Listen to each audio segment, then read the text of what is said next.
राज्य सरकारमधले महिला पत्रकारांना असू देत किंवा बाकी पत्रकारांना त्रास दिला जातोय, त्यांच्या ओढाताण होते, त्यांची काही महिलांचे काय कपडे देखील फाडण्यात आले होते आणि जरांगे पाटलांना त्यांनी लेटर देखील दिलंय की आमच्यासोबत असे येतात म्हणजे आंदोलकांना आवरा म्हणून.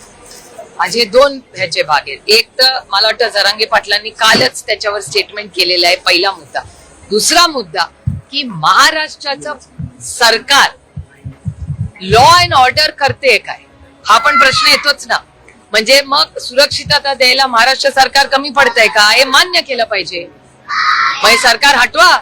जर सरकारला चालवता येत नसेल आणि लोकांना सुरक्षित ठेवत नसेल, आमच्या महिलांना जर हे सरकार प्रोटेक्शन देऊ शकत नसेल, तर मग सरकार काय करते, पोलीस यंत्रणा काय करते.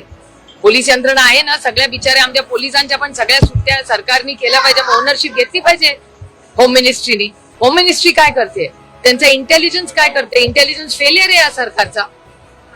मग या सरकारने राजीनामा द्यावा झेपत नसेल तर.